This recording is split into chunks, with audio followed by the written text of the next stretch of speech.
Good evening, dear sisters and brothers. Welcome to today's edition of Being Heartful Every Day, a joyful adventure. This program is being conducted to commemorate the 125th birth anniversary of Pujya Sri Babuji Maharaj. We are in week 43, day 297. My name is Prasanna Krishna. I will be facilitating today's program. The quality for the week, as all of you know, is dependency. So we are trying to develop this, work on and develop this quality of dependency this week. So let's try our best to do it. Before we move on, a very humble request to everybody that we should try to think of one or two persons every day who are not yet started Heartfulness and forward Revered Daji's master classes to them so that they can look at it and become part of the Heartfulness community. And also, this program being Heartful Every Day is being extremely well received. People are finding it very useful. So please try to send this program details to people who are already practicing Heartfulness so that they can also join and learn. We can all learn together in this. So we move on to the inspirational leading.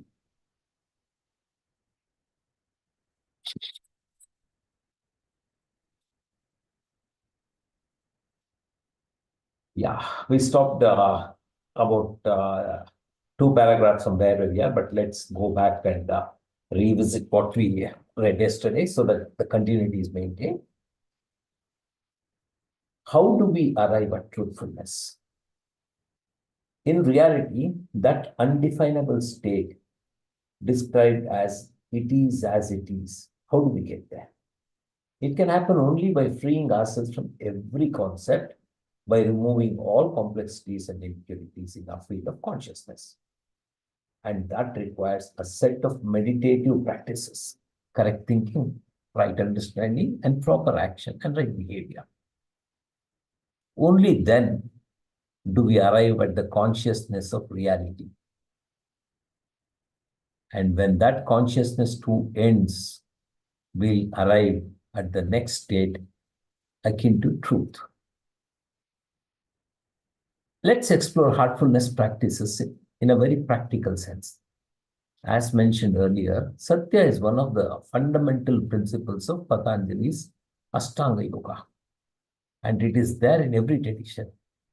For example, Jesus expressed it by saying that he was the truth. At this deeper level, Satya means a willingness to explore and be committed to that which is unchanging, the absolute reality. We try to be truthful in everything that we do so that our actions and dealings are in consonance with that final state.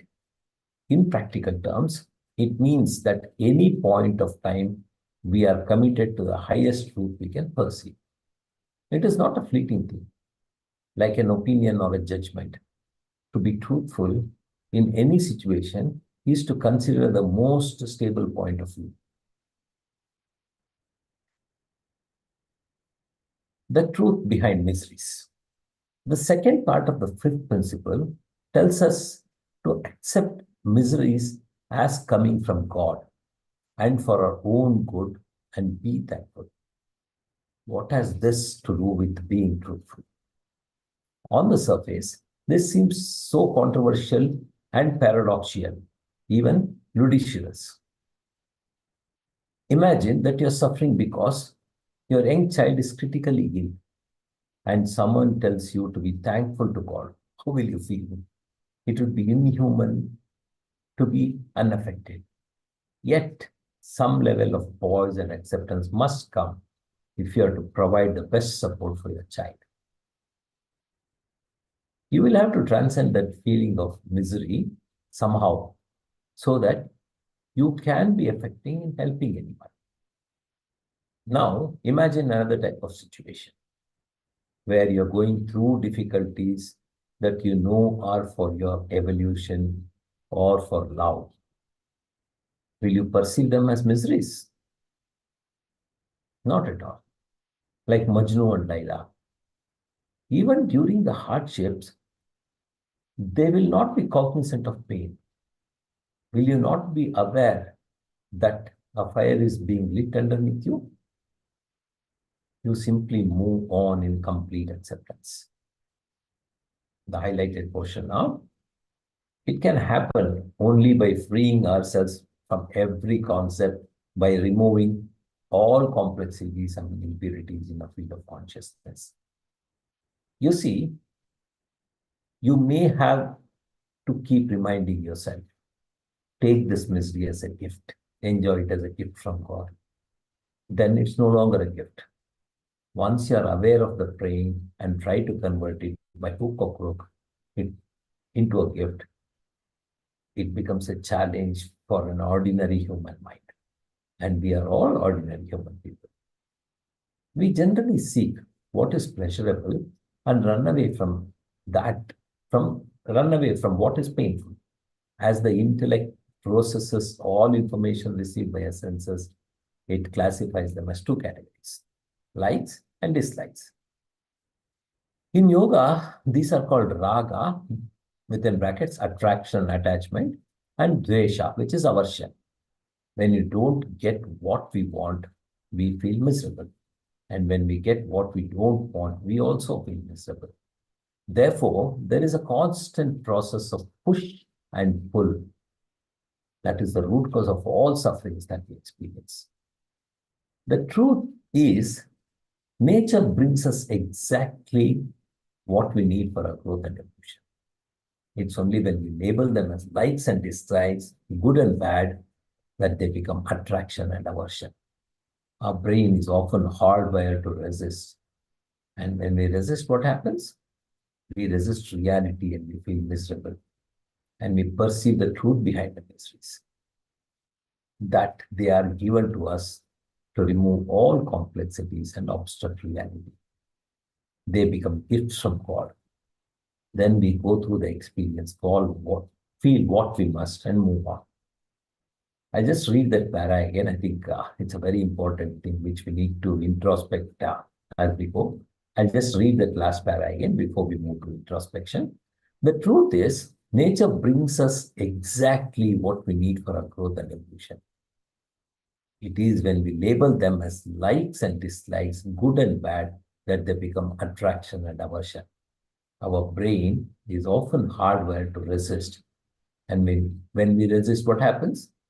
We resist reality and we feel miserable. When we perceive the truth behind these miseries, that they are given to us to remove all complexities and obstruct reality, they become gifts from God. Then we go through the experience, feel what we must, and move on. I think let's take a break here and stop. I think this is something which we need to introspect a lot. Why are misery is important in our life? What does Daji say about it? Let's all introspect before we go into a universal prayer at 9 p.m.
It's 9 It's 9 p.m. now. Let's get into our universal prayer. Let's all sit comfortably, gently close our eyes, and try to get into a very prayerful attitude. Go deep into that attitude within ourselves, and let's offer our prayers, saying that all brothers and sisters are being filled with love and devotion, and real faith is growing stronger in them. As we have been discussing, there are two things which are important, very important, while offering prayer. One is the attitude with which we offer prayer. That's a very important thing. We should go deep into ourselves, get into a very prayerful mood. And if we offer our prayer that time, it'll be very effective.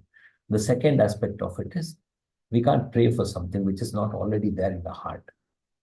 So we'll try to fill our hearts with this love, devotion, and faith, and then offer our prayers, saying that all brothers and sisters are being filled with love and devotion, and real faith is growing stronger in them. हम आराम से बैठेंगे, धीरे से अपना आंखें बंद करेंगे, एक गहरी प्रार्थना भाव में डूब जाएंगे और ये प्रार्थना करेंगे कि सभी भाई बहन प्रेम और भक्ति से भर रहे हैं और उनमें सच्ची श्रद्धा दृढ़ होती जा रही है। इसमें दो चीज बहुत इंपॉर्टेंट है। पहला चीज है अपना भाव है ना, जो हम जितना गहरी प्रार्थना भाव में जा सकते हैं उतना बेहतर होगा अपना प्रार्थना। तो इसको मन में रखते हुए हम अपने अंदर बहुत बहुत गहरी तक जाएंगे और ये प्रार्थना करेंगे। और दूसरी बात यह है कि जो चीज अपना दिल में नहीं है, अपना हृदय में नहीं है, उसके लिए हम अगर प्रार्थना करें तो इतना असर नहीं पड़ेगा। तो हम अपना हृदय में प्रेम, भक्ति और श्रद्धा, सच्ची श्रद्धा भर के अपना प्रार्थना करेंगे और ये प्रार्थना करेंगे कि सभी भाई बहन प्रेम और भक्ति से भर रहे हैं और उनमें सच्ची श्रद्धा दृढ़ होती जा रही है। We'll continue our universal prayer till 9:15.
while trying to retain the prayerful condition we have gotten into, let's gently open our eyes. With this, we come to the end of today's session, but let's keep in mind that the quality of the week we are focusing on is dependency. When we go to sleep in the night, tomorrow when we wake up, let's continuously keep this in our mind and see how we can improve on this point. So let's meet tomorrow at 6 a.m. A gentle reminder that all of us should do our bedtime prayer, reflecting on the activities of the day. So see you all tomorrow morning at 6 a.m. Namaste, thank you, and good night.